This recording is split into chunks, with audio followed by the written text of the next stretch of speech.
Metroid Prime 4 Beyond. Retro Studios is back as a developer for another Prime game in the series, and that's surprising because in 2019 they took over for Bandai Namco, which I'm not sure how I feel about it because despite Retro taking over the development in 2019, this game still feels like a rushed development. It had a 6 to 7 year development time. There are so many issues. I'm sure you've heard of some of them. I have other issues as well, and some positives, mind you. But here's what I'll say. At first glance, when you boot up this game, you feel it. You feel alone. You're in a lush greenery world after a quick prologue. You enter a new area and the design looks great. There are critters scattering into hiding, just like Super Metroid Platforming OG, just like Metroid Prime OG, Metroid Prime 1, and perhaps you'll think to yourself, as I did, this is Metroid. This is it. They nailed it. You get introduced to the Lemorn, an alien race on the planet Vuros, as you accept the mission in helping them out, Metroid 2-ish kind of style. And then Silux is there because, I don't know, actually, he doesn't like you. But anyway, when you first start playing, it is good. It's not a great first experience, but it is good.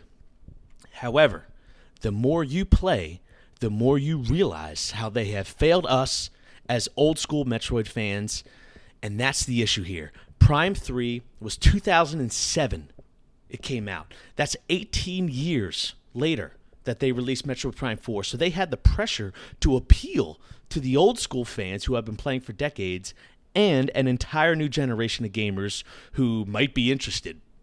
And guess what? They failed it. It was rushed, and I'll tell you why. It has failed in being a true Metroidvania.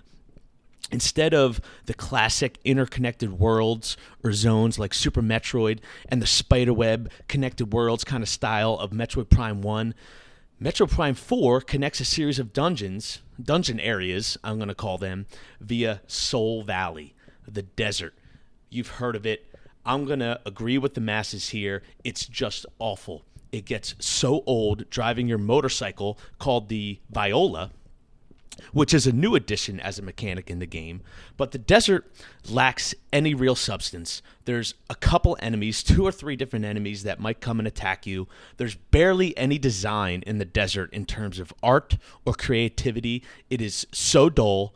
Trivial green crystals out there that you need to collect for the main story, mind you, and I'll touch more on that. Because, God, I have some stuff to say on that. And I'm sure you've heard there's no music, just air and the sound of your Viola motorcycle. You need to buy a Metroid amiibo to be able to listen to music in the desert. And there's something like if you 100% the game, you can then listen to the music. But I don't care because it's nonsense. It's straight up bureaucratic nonsense, and I'm sick of it, Nintendo. They did the same thing with Pokemon Legends Z-A, where you need to buy the $30 DLC just to Mega Evolve some Pokemon. We need to demand more for a $70 game. The desert is awful, but I alluded to it failing being a true Metroidvania. And this desert fails in that sense because although it connects these areas, you can explore wherever you want, in quotes. What you have is you have the NPCs, which is my next issue. Myles Mackenzie has become an internet meme of contrived, cringy millennial humor. And guess what? He's in your ear saying, hey, why don't you go check out the volcano? Make sure you check the areas that you haven't explored. This is not Metroidvania. I heard a couple of developers of 343 Studios helped with this game, and that doesn't surprise me since they ruined Halo from Halo 4 on, and they have a very questionably similar character with this Myles Mackenzie guy. Also, after you complete a dungeon area, such as the Ice Belt, or perhaps the Flare Pool, and I'll get more into the dungeons in a minute, but after you complete one, you have to go back to the base camp. You have to interact more with the NPCs, this Myles Mackenzie, to get your upgrades, and then you have to get told where to go next, and then you're back in the pointless desert of Soul Valley collecting pointless green crystals, and then just to get to the next dungeon area and rinse and repeat. Let's talk about these dungeon areas. Here's what I liked. There is some areas that I liked about this game. I alluded to the lush greenery you start out in, and that's kind of the first zone, if you will, the first dungeon. And I don't like to give away too much, but you go into these dungeon areas, and I think at first they have a great design. Like I alluded to, there are critters everywhere. Each zone has its own style, its own feel. And even people were knocking the flare belt, which was a dungeon. And I enjoyed the ambience. I liked it. And there are some good stretches of play. You feel the true Metroid isolation. This game had the potential. The ice belt, the flare pool, the great mines, all had good periods of isolation. And the NPC interaction is sparse, particularly when you're in these dungeons, although there are other NPCs you will interact with as well, and of course, guess what, help you in your travels through the dungeons. But the ambience, the look of these areas was decent, it was good, I give it a B. But here is my next issue. Even in these dungeons, the play is way too linear. It unfolds way too easily out in front of you in these areas, and there is little to no backtracking to complete to get to the boss and get the master key. And the master keys, quick aside, is what you need. You need 5 of them to help this Lemorn, this alien race. Again, I won't reveal too much. But you beat the boss, you get your master key, and you go back to the NPC, Myles Mackenzie, and the others you may have rescued. And then there's a cutscene, and you get lectured where to go next, on to the next key, driving in the pointless desert. I said in the beginning of this review, at first glance, this feels like Metroid style, maybe even Metroidvania style. But here's the thing, you're going through these dungeons, and you see the grapple hooks, and you think, oh, I don't have that yet, let me mark that down. You see doors you can't open until you get the lightning shot. Oh, let me mark that down on the map so I can come back here. But guess what? You can still complete the dungeon relatively easily. I played on normal, but pretty easy you can beat it. And you get a new ability in a separate dungeon. You come back to the original one to use your new ability, and it's just a missile expansion. It's just a shot expansion that you don't even need, again, because the game is easy. And let me say something else.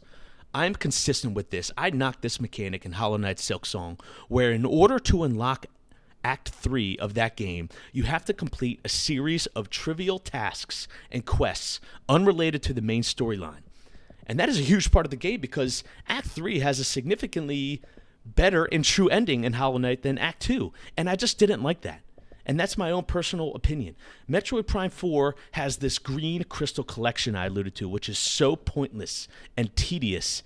And you have to do it in silence, without music, in the worst map design I've experienced in decades, this desert.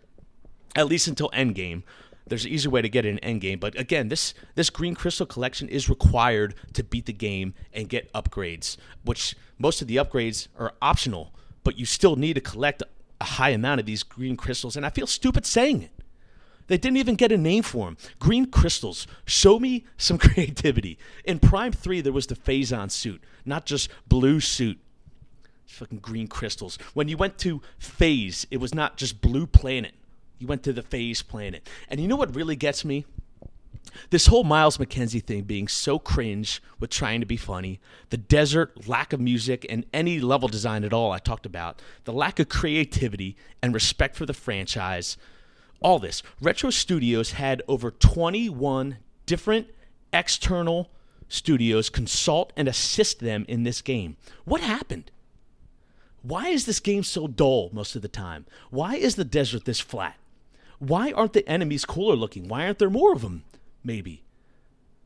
Why did you put Myles Mackenzie in there to tell you where to go? Why is it only a 10-hour campaign that feels rushed? And Myles Mackenzie is in your ear. Make sure you collect the green crystals. You know what? Shut up, Myles. I'm sick of it. Let me talk about some positives. I did enjoy the boss fights. Most of the boss fights had some awesome mechanics. This was the most fun part of the game by far. Learning the mechanics may take you a couple tries. It feels rewarding beating a boss. And there are some cool graphics with the boss fights. Although I will say the graphics in general for this game didn't really seem to be the max potential of the Switch 2. It seems like all the games that have come out for both Switch 1 and Switch 2, which were ported to both, are kind of lacking in really significant differences between the two systems. I watched the Game Awards just 2 nights ago, and some of the games for the Switch 2 looked amazing. And I was literally thinking in my head, like, this blows Metroid Prime 4 way out of the water. It's not even in the same ballpark with the graphics. Like, what is going on, dude?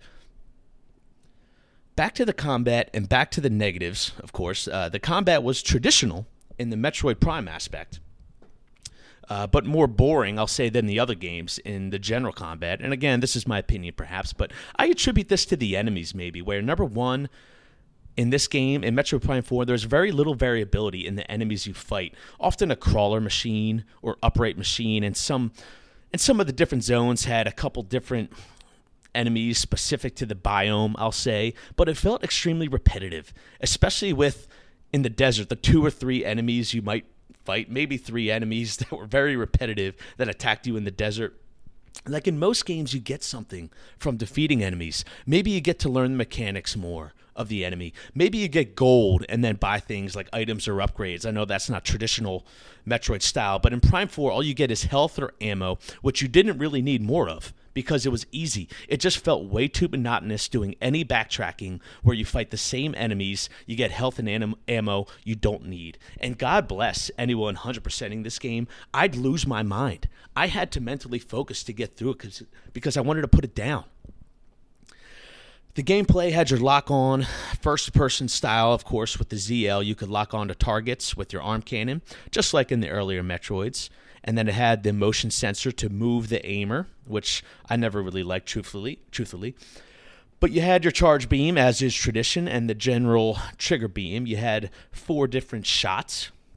You had the rockets. You had the fire shot, an ice shot, and an electric shot, which were called, guess what? Fire shot, ice shot, and electric shot. Real creative. Back to those 21 different studios. Where you at? Helping out. What else did this game? Throughout the pointless, flat desert of nothingness called Soul Valley, because it sucks your soul out of your body driving through it on your silent motorcycle, there are shrines you can enter, Breath of the Wild style, and get new upgrades and power-ups, kind of little side missions you can do, if you will, which were fun, I guess, but not enough to save the game, to make it a good game. They were sparse, these shrines, and maybe you get an energy tank, a power-up for one of your elemental shots. And then what else about gameplay? Oh, I almost forgot the whole Beyond thing, the Lemorne. This was one of the 2 new big mechanics of Metroid Prime 4. The Lemorne, the alien race you help, imbues you with the kind of psychic power where you get some new telekinetic ability. And of course, this was a huge part of the game. You had to puzzle solve oftentimes, such as moving objects into the right places, summoning platforms to jump on, and even to interact with the Lemorne technology. You pressed X to enter a psychic visor, which was how you scanned objects. And if you played a Prime game before, you know about scanning. It's a very big mechanic of the series, a mechanic I enjoy. And the puzzle solving in this game was okay, fun at times, but again, a little repetitive. The new psychic ability was kind of involved in the morph ball a bit, with your suit and the motorcycle and all that fun stuff. Final thoughts on the story.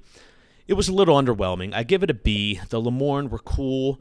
Sylux seemed to be just kind of thrown in there, and I know that with Sylux, if you 100% the game, I believe it's if you 100% the game, you get an alternate ending, a true ending, where you see why Sylux is there and the backstory. Again, I don't want to reveal too much, but again, I am disappointed, man. I expected more with a long development time, even 2019 on, and then with the consultation of 21 different game developer studios, you would think this game would be a banger. It whiffs on so many aspects. The Metroid, they talk about them being in the Metroid, but they're just like involved with the bosses that didn't even bring them back into the story. There's just so many strikeouts. I just can't handle it. But anyway, as always, let me know what you think. I'll be in the comments. Thank you for listening. As always, love you all.